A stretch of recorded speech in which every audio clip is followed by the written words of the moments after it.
রাষ্ট্র পরিচালনা, রাষ্ট্রে শৃঙ্খলা আনয়নের জন্য ভূমিকা রাখা, এটা নবীগণের সুন্নত। এই সাক্ষ্য আর ভোট একই জিনিস। ভোট দেওয়া সওয়াবের কাজ, যথাস্থানে ভোট না দেওয়া, যোগ্য প্রার্থী থাকতে অযোগ্য প্রার্থীকে ভোট দেওয়া কিংবা অপেক্ষাকৃত কম যোগ্য লোককে ভোট দেওয়া, এটা ভোটের আমানতের খেয়ানত করা হয়। কোন কাওয়ামিনা বিল কিসতি, কোন কাওয়ামিনা বিল কিসতি, ইনসাফ এবং ন্যায় প্রতিষ্ঠার জন্য দাঁড়িয়ে যাও। ইনসাফের উপরে, ন্যায়ের উপরে তুমি প্রতিষ্ঠিত থাকো। প্রথমত নিজে প্রতিষ্ঠিত থাকো। কোন কাওয়ামিনা বিল কিসতি, ইনসাফের উপরে, ন্যায়ের উপরে তুমি প্রতিষ্ঠিত থাকো।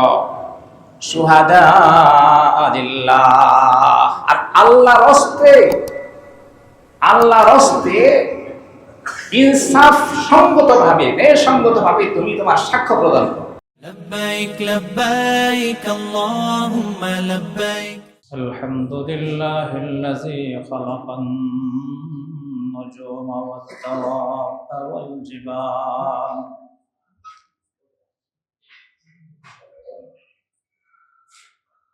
وقدر لهم الأرزاق والآجال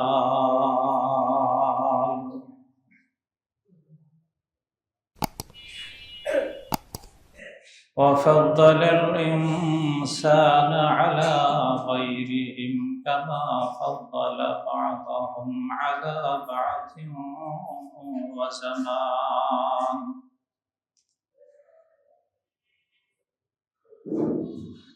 وزمانا على زمان ومكانا على مكان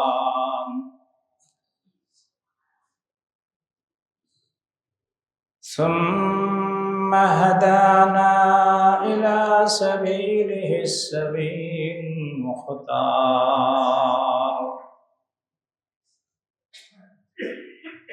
وما كنا لنهتدي به لولا أن هدانا الله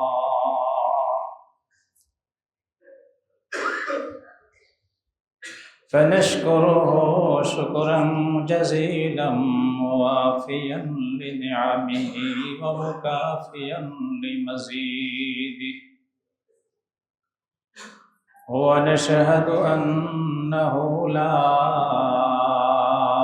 إله إلا هو ونشهد أن محمدا عبده ورسوله. أما بعد فأعوذ بالله من الشيطان الرجيم.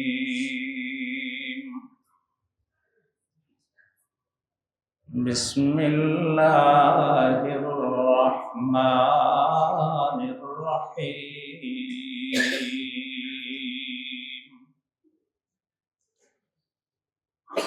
يا أيها الذين آمنوا كونوا قوامين بالقسط، كونوا قوامين بالقسط شهداء لله ولو على أنفسكم أو والديكم أو أبي القربى ولو كان على أنفسكم أو الوالدين والأقربين. وعن أبي بكر الصديق رضي الله تعالى عنه قال قال رسول الله صلى الله عليه وسلم إن الناس لو رأوا الظالم فلم يأخذوا على يديه أوشك أن يعمهم الله بعقاب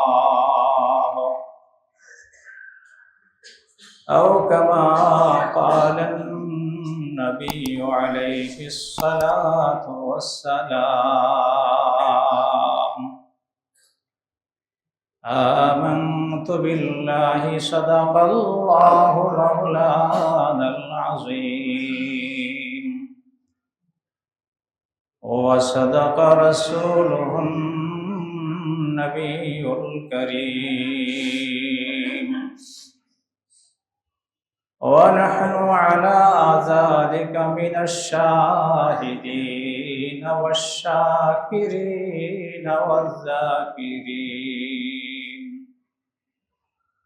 والحمد لله رب العالمين سبحانك لا علم لنا إلا ما علمتنا إنك أنت العليم الحكيم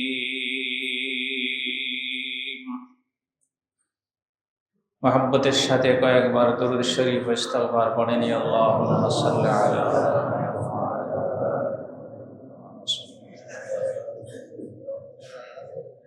اللهم بارك عليه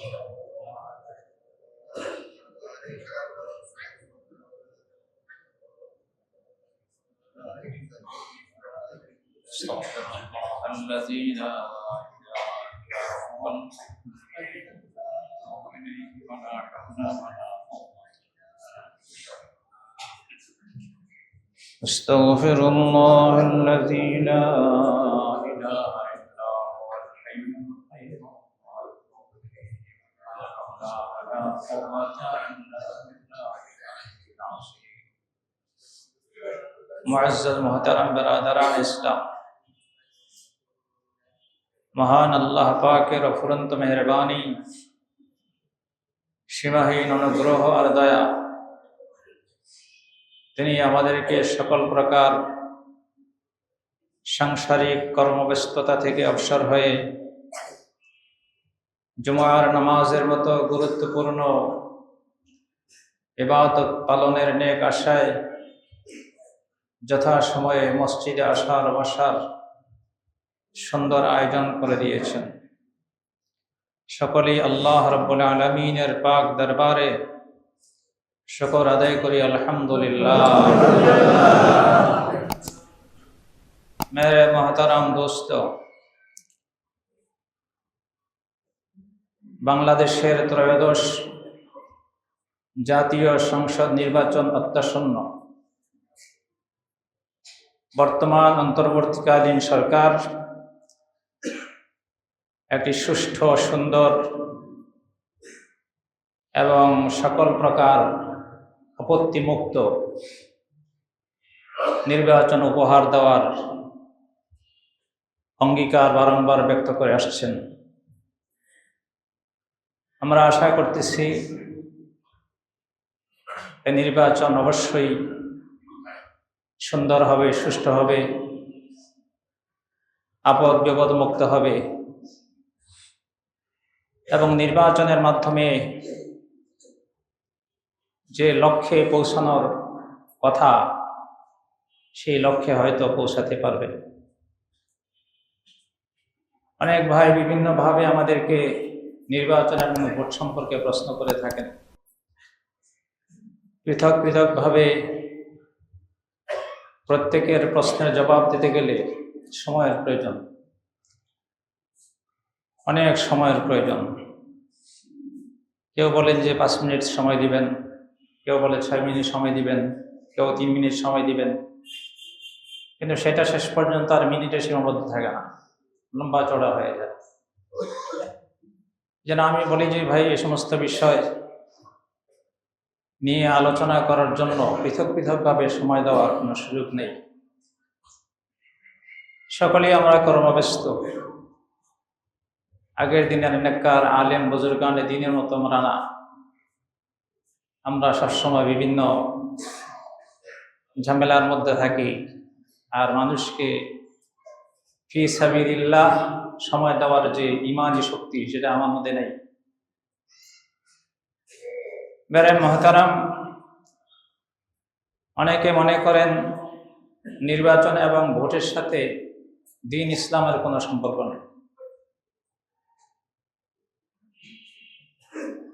দ্বীন ইসলাম নামাজ, রোজা, জিকির, আসকারের গণ্ডির মধ্যে সীমাবদ্ধ।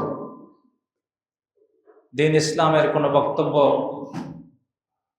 দ্বীন ইসলামের কোনো পরামর্শ ভোট এবং নির্বাচন সম্পর্কে থাকতে পারে না। নির্বাচন এবং ভোট হচ্ছে সম্পূর্ণ জাগতিক একটা বিষয়। এই ধারণাটা কেন তৈরি হলো? এই ধারণাটা তৈরি হয়েছে এই কারণে যে আজকের পৃথিবীতে যে নষ্ট রাজনীতি, আজকের পৃথিবীতে নষ্ট রাজনীতির প্রভাবে রাজনৈতিক অঙ্গন প্রতারণা, ছলচাতুরি, ঘুষ, মিথ্যাচার এবং অন্যায়ের দ্বারা এতটাই কলুষিত হয়েছে যে মানুষ ভাবতে পারে না কোনো দিনদার ব্যক্তি সেই অঙ্গনে যেতে পারে বা যাওয়া উচিত, এটা হতে পারে না। আসলে ইসলাম একটি পূর্ণাঙ্গ জীবন বিধানের নাম। এটা আমরা খুব গর্বের সাথে সকলেই বলি, Islam is the complete code of life. ইসলাম যদি একটি পূর্ণাঙ্গ জীবন ব্যবস্থার নাম হয়ে থাকে, তাহলে জীবন, মানুষের ইহকালীন জীবনের এমন কোনো অঙ্গন তো থাকার কথা না যার কোনো পরামর্শ ইসলামে নেই। যদি পরামর্শ ইসলামে না থাকে, তাহলে তো ইসলামকে আর পূর্ণাঙ্গ জীবন ব্যবস্থা দাবি করার কোনো সুযোগ থাকে না। কুরআনুল কারীম আল্লাহ তাআলা তো বলে দিয়েছেন, আল-ইয়াওমা আকমালতু লাকুম দীনাকুম ওয়া আতমামতু আলাইকুম নি'মাতি ওয়া রাদিতু লাকুমুল ইসলাম দীনা। আমি খুব লম্বা চওড়া আলোচনায় যেতে পারবো না, যেহেতু আমাদের সময়ের একটু সীমা আছে। এখানে শুধু মৌলিক কথাগুলি আপনাদেরকে বলে দিচ্ছি।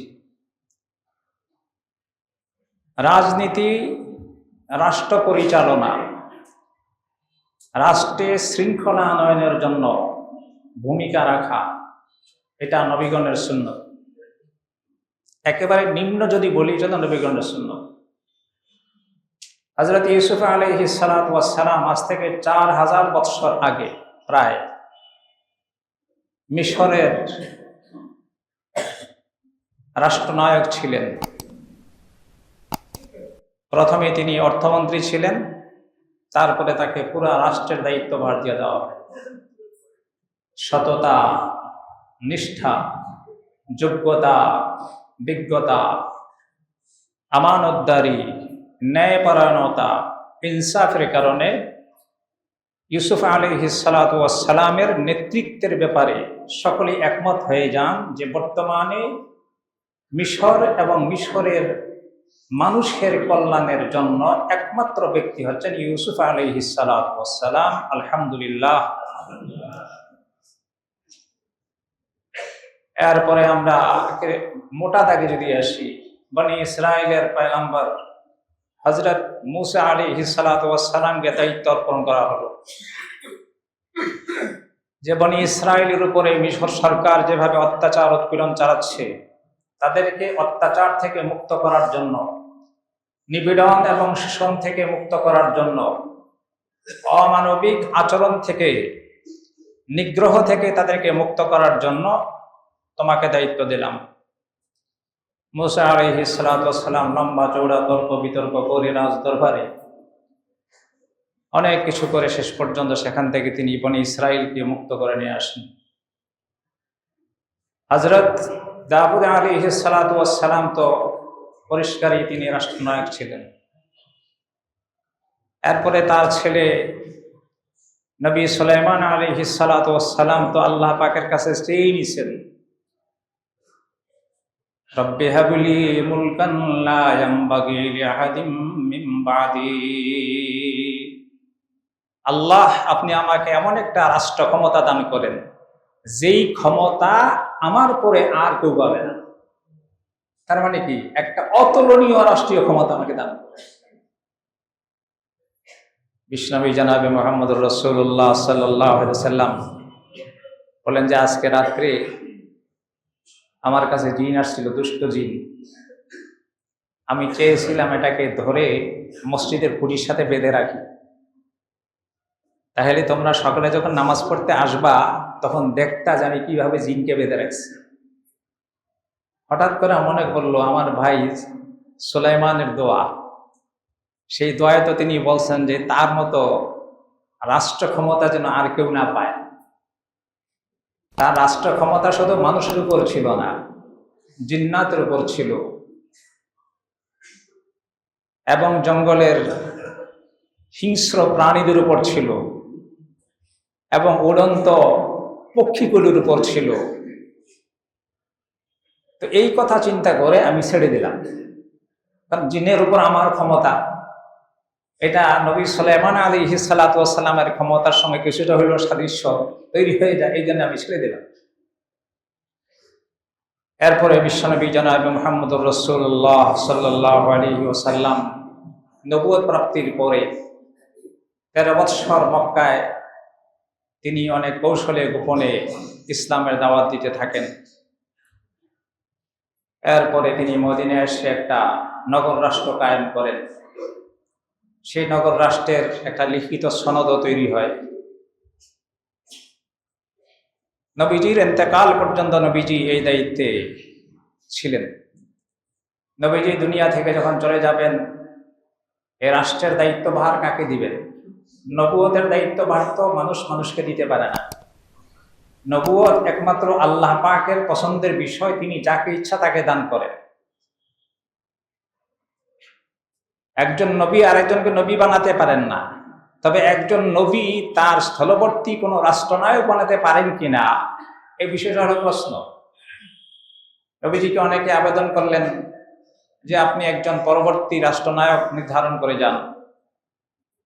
নবীজি চুপ থাকলেন। ইশারা ইঙ্গিতে কাজে কর্মে তিনি বুঝাইলেন যে আমার পরে গোটা রাষ্ট্রের দায়িত্বভার এবং রাষ্ট্রের নির্বাহী প্রধান হবে আবু বকর সিদ্দিক রাদিয়াল্লাহু তাআলা আনহু। নবীজির বর্তমানে মসজিদে নামাজের দায়িত্ব দিলেন, নামাজের ইমামতি করতেছেন আবু বকর সিদ্দিক। অনেক লম্বা চড়া ঘটনা। আবু বকর সিদ্দিকের নাম তিনি ঘোষণা করে যান নাই। তিনি বললেন যে আমার পরে মুসলমানরা যাকে নির্বাচন করবে, মুসলমানরা যাকে তাদের রাষ্ট্রনায়ক নির্বাচন করবে, তিনিই হবেন রাষ্ট্রনায়ক। এবং আল্লাহ রসুলের মানসা এটাই ছিল, ইচ্ছা এটাই ছিল যে রাষ্ট্রনায়কটা আমি নির্বাচন না করে সাধারণ মানুষের নির্বাচনের উপর ছেড়ে দিই। আবু বকর সিদ্দিক রাদিয়াল্লাহু তাআলা আনহুর রাষ্ট্রনায়ক হওয়ার, পরবর্তী রাষ্ট্রনায়ক হওয়ার ব্যাপারে সকলে একমত হলেন যে আবু বকরের চেয়ে শ্রেষ্ঠ আর কোনো লোক বর্তমান মুসলিম বিশ্বে নাই। অনেকগুলি কারণে নাই, এর বিশ্লেষণ আছে।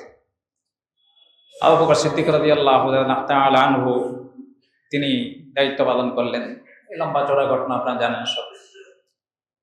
খেলাফতে রাশেদার 30 বছর পর্যন্ত সুন্দর রাষ্ট্র পরিচালনা হলো মুসলমানদের। তাহলে এই সকল উদাহরণ থেকে আমরা দেখতেছি ইসলামে রাজনীতি নেই, ইসলামে রাষ্ট্রনীতি নেই, ইসলামে নির্বাচন নেই, ইসলামে ভোট নেই। এই যে ধারণাগুলি মানুষের তৈরি হয়েছে, এটা তৈরি হওয়ার পিছনে কারণ হলো এক শ্রেণীর কুচক্রী, তারা ইসলামকে সংক্ষিপ্ত করার জন্য, মুসলমানদের ধারণাকে বিভ্রান্তির দিকে ঠেলে দেওয়ার জন্য তারা এই ধারণা তৈরি করার চেষ্টা করেছে। মেরে মোহতারাম দোস্ত, মিশরের বাদশাহ যখন স্বপ্নে দেখলেন, কি স্বপ্নে দেখলেন? 60টি কৃষকায় 60টি কৃষকায় গরু, 60টি তরতাজা গরুকে গিলে খেয়ে ফেলছে। ইউসুফ আইয়ুহাস সিদ্দীক আফতিনি ফি সাব'i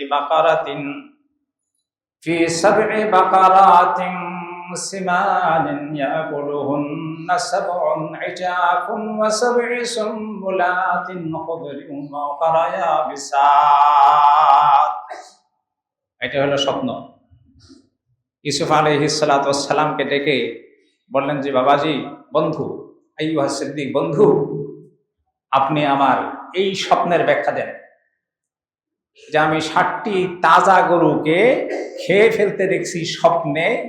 কে খেয়েছে? 60টি কৃষকায় গরু। আর কি দেখেছি? ওয়া সাব'i সুম্বুলাতিন খুদরিন, 60টি গমের তরতাজা ছড়া এবং 60টি গমের শুকনা ছড়া, যে ছড়াগুলির মধ্যে কোনো গম নেই। উখরা ইয়াবিসাত। এই স্বপ্নের ব্যাখ্যা আপনি দেন। ইউসুফ আলাইহিস সালাতু ওয়াস সালাম স্বপ্নের ব্যাখ্যা দিলেন। তিনি বললেন যে, সম্রাট, আপনার এই স্বপ্নের ব্যাখ্যা হলো, এই মিশর কিন্তু প্রাচীন সভ্যতার একটা দেশ। আপনারা যারা ইতিহাস পড়েন জানেন, প্রাচীন সভ্যতার দেশ হচ্ছে মিশর। মিশরের সেই পিরামিড আজ থেকে 4000 বছর আগে তৈরি করা। মানুষ কি স্থাপত্য শিল্পের নতুন কি আবিষ্কার করেছে! এই যে পিরামিড, একটা পিরামিডের যে প্রাচীরের ঘনত্ব হলো 20 হাত। কয় হাত? 20 হাত। হযরত আমর ইবনে আল-আস রাদিয়াল্লাহু তাআলা যখন মিশর বিজয় করেন, তখন তিনি পিরামিডকে ভাঙতে চেয়েছিলেন। তো কোনো একটা বড় যে পিরামিড, আল হারামুল আকবার যেটাকে বলা হয়, ওই বড় পিরামিডের এক জায়গায় একটা ফুটার একটা জায়গা পেয়ে ভাবলেন যে এখান থেকে ভাঙা শুরু করি। ভাঙতে অনেক দূর পর্যন্ত গেছেন। যাওয়ার পরে সেখানে একটা স্তর পাইছেন এবং সেখানে স্বর্ণ মুদ্রা পাইছেন। সেই স্বর্ণ মুদ্রাগুলিরও অনেক ওজনওয়ালা স্বর্ণ মুদ্রা ছিল, অনেক ভারী ভারী স্বর্ণ মুদ্রা ছিল। রাষ্ট্রের অন্য কর্মকর্তারা বলল যে, জানাব, আর ভাঙ্গা দরকার নাই, কারণ এটা ভাঙতে পারবেন না। ভাঙতে যে পরিমাণ টাকা খরচ হবে, রাষ্ট্রের বিপুল টাকা খরচ হয়ে যাবে ভাঙতে। এত মোটা বিশাল পাথর কোত্থেকে সংগ্রহ করল? সেই পাথর এত উঁচুতে কিভাবে তুলল? একটা পাথরের মিনিমাম ওজন হচ্ছে সেখানে 2 থেকে 2.5 টন, এবং একটা পাথরের সাথে একটা পাথর এমন ভাবে সংযোগ দেওয়া হয়েছে, সংযোগ যে আছে এটাই বোঝা যায় না। পরে ওই স্বর্ণ মুদ্রা খুলে বিক্রি করার পরে এই পর্যন্ত ভাঙ্গার যে খরচ হয়েছে, ওই খরচটা উঠে গেছে। এত পরিমাণ খরচ হয়েছে। যাই হোক, বলতেছিলাম প্রাচীন সভ্যতার দেশ হলো মিশর। ইউসুফ আলাইহিস সালাতু ওয়াস সালাম বললেন যে, এই মিশরে অচিরেই দুর্ভিক্ষ দেখা দিবে, এবং দুর্ভিক্ষ শুধু মিশরে দেখা দিবে না, মিশরের আশপাশের অঞ্চলগুলিতেও দুর্ভিক্ষের প্রভাব পড়বে। প্রথম 7 বছর সুন্দর বৃষ্টিপাত হবে এবং জমিনে অনেক ফসল ফলবে। এরপরে 7 বছর বৃষ্টিপাত বন্ধ হয়ে যাবে, জমিনে কোনো ফসল উৎপন্ন হবে না। এই হলো আপনার স্বপ্নের ব্যাখ্যা। বাদশাহ ঘাবড়াই গেলেন। 7 বছর পর্যন্ত দুর্ভিক্ষ থাকবে, এই দুর্ভিক্ষের মোকাবেলা আমি কিভাবে করব? ইউসুফ আলাইহিস সালাতু ওয়াস সালাম বললেন,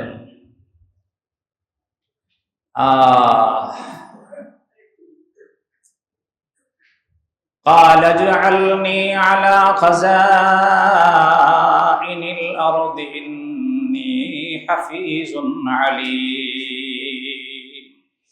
সূরা ইউসুফের 55 নম্বর আয়াত।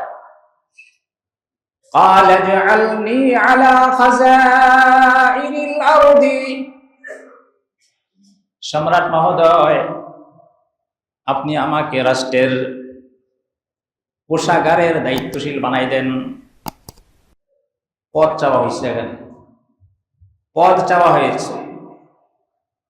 যিনি কাউন্সিলর পদপ্রার্থী তিনিও কিন্তু পদ চান, মেম্বার পদপ্রার্থী তিনিও পদ চান, এমপি পদপ্রার্থী তিনিও পদ চান। আগে যখন প্রেসিডেন্ট নির্বাচন হতো তিনিও কি চাইতেন? পদ চাইতেন। ইসলামী শরীয়তে একটা বক্তব্য আছে, পদ, সরকারি পদ চাইবা না। হযরত আব্দুর রহমান ইবনে সামুরা রাদিয়াল্লাহু তাআলা আনহুকে নবীজি বলেন, ইয়া আব্দুল্লাহ, আব্দুর রহমান, লা তাসআলিল ইমারা, সরকারি প্রশাসনিক দায়িত্ব চাইবা না, চাইবা না। আমরা সেধে তোমাকে দেব, যদি সেধে দেই তাহলে আল্লাহ পাকের পক্ষ থেকে তুমি সাহায্যপ্রাপ্ত হবে এবং দায়িত্ব সুন্দরভাবে পালন করতে পারবে। আর তুমি যদি দাবি করে নাও তাহলে আল্লাহ পাকের পক্ষ থেকে সেই সহযোগিতা থাকবে না। এতে বোঝা যায় পদপ্রার্থী হওয়া যাবে না। আর সূরা ইউসুফের 55 নম্বর আয়াত যেটা আমি এখন তেলাওয়াত করলাম, এখান থেকে বোঝা যাচ্ছে যে রাষ্ট্রের কোন প্রশাসনিক পদ আবেদন করে চেয়ে নেওয়া যাবে। ক্বালা জাআলনি আলা খাযাইনিল আরদি, আরদ মানে মিশর, মিশর দেশের রাষ্ট্রীয় কোষাগারের দায়িত্বশীল আমাকে বানিয়ে দেন। ইন্নী হাফিজুন আলীম, রাষ্ট্রীয় কোষাগারের সম্পদকে রক্ষণাবেক্ষণ করার যে যোগ্যতা, ভালো করে বুঝেন, রাষ্ট্রীয় কোষাগারের সম্পদ রক্ষণাবেক্ষণের যে যোগ্যতা এবং এটা কোন কোন খাতে ব্যয় করতে হবে, ন্যায় এবং ইনসাফের সাথে ব্যয় করার যোগ্যতা আল্লাহ তাআলা আমাকে দিয়েছে। ইউসুফ আলাইহিস সালাম দেখলেন যে বাদশাহ তো ঘাবড়ে গেছে, বাদশাহ পারবে না, সামলাইতে পারবে না, কারণ বাদশাহ ডাইন হাতে বাম হাতে যারা আছে এর মধ্যে অধিকাংশই হচ্ছে দুর্নীতিবাজ, দুর্নীতিপরায়ণ। অতএব রাষ্ট্রের কোষাগারের দায়িত্ব যদি আমি নিই তাহলে আশা করি ইনশাল্লাহ এটা সমাধান হয়ে যাবে।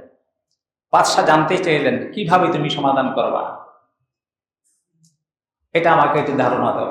তো তিনি বললেন যে প্রথম যে 7 বৎসর প্রচুর বৃষ্টিপাত হবে, অনেক ফসল ফলবে, এক্ষেত্রে আপনি রাষ্ট্রের কৃষিযোগ্য যে জায়গা সেই জায়গা সবগুলির মধ্যে ফসল ফলানোর দায়িত্ব নিতে হবে, কৃষকদেরকে যথাযথ সাহায্য সহযোগিতা করতে হবে। এইভাবে করলে পরে বহুত ফলন হবে, অনেক বেশি ফলন হবে। তো কৃষকরা যে অনেক বেশি ফলন করবে সেই ফলনগুলি ধরে রাখার জন্য বড় বড় গুদাম বানাতে হবে। সেই গুদামের মধ্যে এগুলি এমনভাবে সংরক্ষণ করতে হবে যেন এই 7 বছরের সংরক্ষিত গম আগামী পরবর্তী 7 বছর পর্যন্ত চলতে পারে। এটা একবার কেমন কথা, এটা তো মাথায় ঢুকে না। এখনো আছে সেই গুদাম, এখনো সেই গুদাম আছে, চিন্তা করেন, আজ থেকে প্রায় 4000 বছর আগের ঘটনা। আর সরকারি খাস জমিতে যে সমস্ত ফসলগুলি হবে এবং সরকার কৃষকদের কাছ থেকে যে রাজস্ব পাবে এই রাজস্বগুলি আলাদা সংরক্ষণ করতে হবে। মিশরের বাহিরের বিভিন্ন অঞ্চল থেকে যে সমস্ত লোকেরা আসবে সাহায্যের জন্য তাদেরকে নামকাওয়াস্তে পয়সার বিনিময়ে সাহায্য করা হবে, তাতে রাষ্ট্রের কোষাগার আরো শক্তিশালী হবে এবং সাহায্য হয়ে যাবে। এত বড় পরিকল্পনা বাস্তবায়ন করার জন্য কত ভালো দক্ষ লোকের দরকার। 1 বছর পর্যন্ত ইউসুফ আলাইহিস সালামকে রাজদরবারে রেখে দিলেন তার চরিত্র দেখার জন্য। 1 বছরে দেখার পরে বোঝা গেল যে ইউসুফ আলাইহিস সালামের মুখের দাবি না, বরং প্র্যাকটিক্যালি লোকটা এত যোগ্য, এত যোগ্য, এত যোগ্য যে বিকল্প কোনো লোক হতে পারে। এবার তাকে অর্থ মন্ত্রণালয়ের পুরো দায়িত্ব দেওয়া দেওয়া। অর্থমন্ত্রী দায়িত্ব আগে ছিলেন আজিজ মিসর। অনেক লম্বা চড়া ঘটনা, আমি বুঝাইতে চাচ্ছি এটা যে প্রেক্ষাপট যদি এমন হয় যে সেখানে আমি মনে করি আসলে নির্বাচনে পদপ্রার্থী হওয়া এটা ফুলের মালা গলায় দেওয়া নাই, এটা বরং হচ্ছে হালের বলদের জোয়াল কাঁধে নেওয়া। হাল চষার জন্য যে বলদ মাঠে ব্যবহার করা হয় তার কাঁধে একটা জোয়াল দেয়, কেন? লাঙ্গলটা তার সাথে লাগাবে আর লাঙ্গল টানবে। একটা ওয়ার্ডের যিনি কাউন্সিলর আমার সামনে বসা আছেন, এটা একটা বড় জিম্মাদারি, বড় আমানত। আমি আমার একার আমলের জবাব দিতে পারবো না, সেখানে এতগুলি লোকের আমলের দায়িত্ব আমি কেমনে দেব? সেই জায়গার ভিতরে সকলেই যদি ভয়ে ভিতর সন্ত্রস্ত থাকে, কেউ যদি সাহসী না হয়, তাহলে এই কাজ করবে কে? তাহলে আল্লাহ তাআলা কিছু কিছু লোককে এরকম মেজাজ দান করবেন যে এত ভারী দায়িত্ব হওয়ার পরও তারা আগ্রহ করে সামনে যাবেন, এই দায়িত্ব আমি নেব। সুতরাং নির্বাচনে পদপ্রার্থী হওয়া এটা অন্যায় না, এটা ন্যায়সঙ্গত। বিশেষ করে যদি রাজনৈতিক অঙ্গন বাজে লোকদের দ্বারা ভরে যায়, যাদের কথায় কাজে কোনো মিল নাই, যারা মিথ্যা কথা বেশি বলেন, জনগণের স্বার্থ সংরক্ষণের তুলনায় নিজের স্বার্থকে বেশি সংরক্ষণ করেন, যারা দেশের স্বার্থের তুলনায় নিজের আত্মীয় স্বজনের স্বার্থকে প্রাধান্য দেন, এইরকম লোকদের দ্বারা যদি রাজনৈতিক অঙ্গিনা ভরে যায়, সেক্ষেত্রে সৎ লোকদের এগিয়ে যেতে হবে যে না, এইভাবে চলতে দেওয়া যায় না, এইভাবে চলতে দেওয়া যায় না। দেশ রসাতলে চলে যাচ্ছে, হাজারো লাখো মানুষ নির্যাতিত নিগৃহীত হচ্ছে, তারা অধিকার বঞ্চিত হচ্ছে, শোষিত হচ্ছে। সুতরাং তাদেরকে মুক্ত করার জন্য এগিয়ে আসতে হবে, এটা ভালো কাজ। আমি আপনাদের সামনে কোরআনুল কারীমের সূরাতুন নিসার 135 নম্বর আয়াত তেলাওয়াত করেছি। এবার বলবো ভোট সম্পর্কে। নির্বাচনে তো পদপ্রার্থী হয়ে গেলেন, এখন ভোট দেওয়া, এটা ইসলাম কি বলে? ইসলাম বলছে ভোট মানে হলো এই কথার সাক্ষ্য প্রদান করা যে আমার জানা মতে লোকটা এই কাজের জন্য যোগ্যতা সম্পন্ন এবং এই কাজের জন্য লোকটা ফিট, এটা আমার জানা মতে, এটা আমি সাক্ষ্য দিচ্ছি। এই সাক্ষ্য দান এটা কি বলে? এটা হলো সওয়াবের কাজ। শুধু সওয়াবের কাজ না, সময় মতো সাক্ষ্য না দিলে এই না দেওয়াটা গুনাহ। তার মানে ভোট দেওয়া সওয়াবের কাজ, ভোট দেওয়া সওয়াবের কাজ। যথাস্থানে ভোট না দেওয়া, যোগ্য প্রার্থী থাকতে অযোগ্য প্রার্থীকে ভোট দেওয়া, কিংবা অপেক্ষাকৃত কম যোগ্য লোককে ভোট দেওয়া, এটা ভোটের আমানতের খেয়ানত করা হয়, ভোটকে যথাস্থানে প্রয়োগ করা হয় না। ওলামায়ে কেরাম পরিষ্কার লিখেছেন, অনেক লম্বা চড়া আলোচনা করা দরকারের উপরে। আল্লাহ ডাক দিয়া বলতেছেন, ইয়া আইয়ুহাল্লাযীনা আমানু কুনু কাওয়ামিনা বিল কিসত। আদম থেকে নিয়ে শেষ নবী পর্যন্ত আল্লাহ যত নবী রাসূল পাঠিয়েছেন, শুধু এই জন্য পাঠান নাই যে তারা সব নামাজি হয়ে যাবে। তাদেরকে দুনিয়ায় পাঠানোর একটা বড় উদ্দেশ্য হচ্ছে এই ফিতনা ফাসাদের জগতে যেন মানুষের উপরে ইনসাফ কায়েম করতে পারে, ন্যায় প্রতিষ্ঠা করতে পারে, ইনসাফ ভিত্তিক সমাজ, ইনসাফ ভিত্তিক রাষ্ট্র, যে এই রাষ্ট্রে বিচার ব্যবস্থা সমান হবে, পদধারীর জন্য বিচার হবে না, নিরীহ লোকের জন্য বিচার হবে, তার প্রতি জুলুম করা হবে। এই যে বিশৃঙ্খলা ও শৃঙ্খলা, তা থেকে একটা সমাজ এবং রাষ্ট্রকে মুক্ত করার দায়িত্ব আম্বিয়াগণের ছিল। আপনি তাফসীর কিতাব খুলে দেখেন, আল্লাহ ডাক দিয়ে বলছেন, ইয়া আইয়ুহাল্লাযীনা আমানু কুনু কাওয়ামিনা বিল কিসতি, কুনু কাওয়ামিনা বিল কিসতি। ইনসাফ এবং ন্যায় প্রতিষ্ঠার জন্য দাঁড়িয়ে যাও। ইনসাফের উপরে, ন্যায়ের উপরে তুমি প্রতিষ্ঠিত থাকো। প্রথমত নিজে প্রতিষ্ঠিত থাকো। কুনু কাওয়ামিনা বিল কিসতি, ইনসাফের উপরে, ন্যায়ের উপরে তুমি প্রতিষ্ঠিত থাকো। শুহাদা লিল্লাহ, আর আল্লাহর হস্তে ইনসাফ সঙ্গত ভাবে, ন্যায়সঙ্গত ভাবে তুমি তোমার সাক্ষ্য প্রদান করো। তুমি তোমার সাক্ষ্য প্রদান করো ন্যায়সঙ্গত ভাবে। এই ন্যায়সঙ্গত সাক্ষ্য প্রদান মানে হচ্ছে, ভোটে যারা প্রার্থী হয়েছেন, যদি আমি মনে করি একজনও যোগ্য না, তাহলে তা আমি ভোটে দিব না, শেষ। আর যদি আমি মনে করি না এর মধ্যে সবচেয়ে যোগ্য ওই লোকটা, তাহলে আমি ওই লোকটাকে যদি ভোট না দেই, তাহলে এটা আবার গুনাহ। এটা সূরা বাকারার 283 নম্বর আয়াত। সূরা বাকারার 283 নম্বর আয়াত খুলে দেখেন, ওয়ালা তাকতুমুশ শাহাদা, সাক্ষ্যকে গোপন করো না। অর্থাৎ সাক্ষ্য না দেওয়া তো সাক্ষ্য গোপন করা। ওয়ালা তাকতুমুশ শাহাদা ওয়া মান ইয়াকতুমহা ফাইন্নাহু আসিমুন কলবু, যে ব্যক্তি সাক্ষ্যকে গোপন করলো তার অন্তর পাপী হয়ে গেছে, পাপে জড়াই গেছে।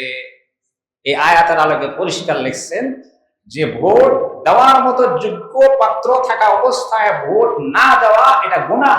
এক কিতাবে দেখলাম হারাম লেখছে, আমি তো আগেও জানতাম না, নিজেও জানতাম না। এটা কিতাবটা কার? আজকের মুসলিম বিশ্বের বড় মাপের একজন ইসলামিক স্কলার আল্লামা তাকি উসমানী মুদ্দাজিল্লাহুল আলী, তার একটা প্রবন্ধের মধ্যে দেখলাম উনি লেখছেন। আমি যদি এটা হারাম নাও বলি, গুনাহ তো অবশ্যই আল্লাহ না করছেন। এখানে আল্লাহ শাহাদা, শাহাদাতকে গোপন করো না, সাক্ষ্যকে গোপন করো না। অর্থাৎ সাক্ষ্য যেখানে দেওয়া দরকার সেখানে না দিয়ে গোপন করা। এই সাক্ষ্য আর ভোট একই জিনিস। আদালতে দাঁড়িয়ে যে সাক্ষ্য প্রদান করা হয়, এই সাক্ষ্য প্রদান সম্পর্কে আল্লাহ নবী অনেক উৎসাহিত করেছেন। وعن أبي موسى الأشعري رضي الله تعالى عنه قال قال رسول الله صلى الله عليه وسلم إذا كتم شهادة لو كتم شهادة إذا دعي إليها, সাক্ষ্য দানের জন্য টাকার পর যদি কেউ সাক্ষ্য দিতে না যায়, সাক্ষ্য দানের জন্য টাকার পর যদি কেউ সাক্ষ্য দিতে না যায়, লাউ কাতামা শাহাদাতান ইজা দুইয়া ইলাইহা কানা কামান শাহিদা যুর, এর মিথ্যা সাক্ষী দানের মতো হয়ে গেল, সাক্ষ্য দানের মতো হয়ে গেল। মানে আপনার সাক্ষ্যের উপরে ভিত্তি করে একজনের অধিকার প্রতিষ্ঠিত হবে। তাহলে আমি যদি সাক্ষী না দেই, এটা তার অধিকার প্রতিষ্ঠিত হচ্ছে না, তাহলে যার অধিকার নাই সে অধিকার নিয়ে চলে যায়। মেরে মোহতারাম দোস্ত, এই আয়াতের আলোকে উলামায়ে কেরাম লিখেছেন যে ভোট দেওয়া এটা একটা গুরুত্বপূর্ণ আমানত। এটা যথাযোগ্য পাত্রে ভোটটা দিতে হবে, ভোট দিতে হবে। এখন আমাদের সমাজে যারা আমরা যাদেরকে বা নিজেদেরকে মনে করি আমি সম্ভ্রান্ত, আমি অভিজাত, আমি নিরীহ, আমি শান্তিপ্রিয়, এই কলহের জায়গায় যাওয়া দরকার কেমন? আপনি গেলেন না, আমি গেলাম না, আরো 10 জন গেল না, তাহলে তো একটা সুন্দর মসজিদ মনে করেন, এই মসজিদে ইমাম সাহেব ঢুকে না, মুয়াজ্জিনও ঢুকে না, মুসলমানরা কেউ ঢুকে না। আস্তে আস্তে এখানে নাক কষায় জাল বাঁধছে, এরপরে আসছে তেলাপোকা, এরপর আসছে ইঁদুর, এরপর আসছে চামচিকা, এরপর আসছে চিকা, এসে পুরা মসজিদটাকে বেআবাদ বানাই ফেলছে, নোংরা করে ফেলছে। ঠিক একইভাবে রাষ্ট্রের যে সমস্ত জায়গাগুলিতে আপনার মতো ভালো লোকগুলি যাবে না এবং আপনার মতো আরো 10 জন ভালো লোক যাবে না, তো সেই জায়গাগুলি তো ফিল আপ হয়ে যাবে। কারণ তারা ফিল আপ হবে যারা অযোগ্য, যারা অপদার্থ, যারা অন্যায় করে, যারা অবিচার করে, যারা 190টা মিথ্যা কথা কয়, মানুষকে যারা ঠকায়, প্রতারণা করে, এই সমস্ত লোকদের দ্বারা সেগুলি ভরে যাবে। এই জন্য আমাদের দুঃখ যে এখন আপনারা বলবেন যে আপনাদের আলেমদেরকে দেখতেছি না, আমাদের আলেমদের ইতিহাস অনেক লম্বা। আমরা গোটা আমরা যে ভারতবর্ষের ইতিহাস তালাশ করি, ব্রিটিশদেরকে তাড়ানোর ক্ষেত্রে আলেমদের ভূমিকা সবচেয়ে বেশি ছিল। শেখুল হিন্দ মাহমুদ হাসান রাহিমাহুল্লাহ, হোসেন আহমদ মাদানী রহমতুল্লাহ আলাইহি সারা জীবন তিনি রাজনীতি করেছেন। বুখারী শরীফের সবক করেছেন রাত্রে, আর দিনের বেলা রাজনৈতিক প্রোগ্রাম ব্যস্ত থাকেন ভারতে। বাংলাদেশের চিটাঙ্গের খতিব আজম বলা হতো সিদ্দিক আহমদ সাহেব, তিনি সারা জীবনই রাজনীতি করেছেন। হযরত হাফিজুর রহমতুল্লাহ আলাইহি যখন 1981 সনের নির্বাচন হলো, শহীদ প্রেসিডেন্ট জিয়াউর রহমানের শাহাদতের পরে যখন নির্বাচনটা হলো, সেই নির্বাচনে তিনি বটগাছ মার্কায় নির্বাচন করলেন। তিনি বললেন, আমি এখন তওবা রাজনীতি করতেছি। এতদিন আমরা অন্যায়ভাবে অপাত্রকে ভোট দিয়ে আমরা অপরাধ করেছি, এখন আমরা সেখানে তওবা। এইভাবে দেখা যাচ্ছে উলামায়ে কেরামও তারা রাজনীতির সাথে জড়িত ছিলেন এবং নির্বাচন করেছেন, ভোট চেয়েছেন, ভোট দিয়েছেন। মেরে মোহতারাম দোস্ত, আজকের সার কথা হলো এই যে আমরা যারা এই অঙ্গনকে ছেড়ে দিয়েছি, ছেড়ে দেওয়ার কারণে কি হবে, সেটা আরো কলুষিত হবে। আর যদি আমরা অঙ্গনকে যাই, তাহলে এটা সুন্দর হবে, মার্জিত হবে, ভালো লোকদের দ্বারা এই সমাজ আরো সুন্দর হবে। আমার ভূমিকা যদি একটা সমাজ সুন্দর করার বিনির্মাণে যদি আমার ভূমিকা থাকে, তাহলে নিশ্চয়ই আমার ঘর সুন্দর করার যে সোয়াব, তার চেয়ে বেশি সোয়াব হবে, কারণ এই সমাজকে আমি সুন্দর করব। আজকে সমস্যা হলে এই সমস্ত অঙ্গনে যারা আছেন তাদের অধিকাংশ সম্পর্কে নানান রকমের মন্তব্য বা অতীতের কিছু অভিজ্ঞতা মানুষকে তিক্তাক্ত বিরক্ত করে ফেলেছে। কিন্তু না মেরে মোহতারাম দোস্ত, এটা একটা ভালো জায়গা।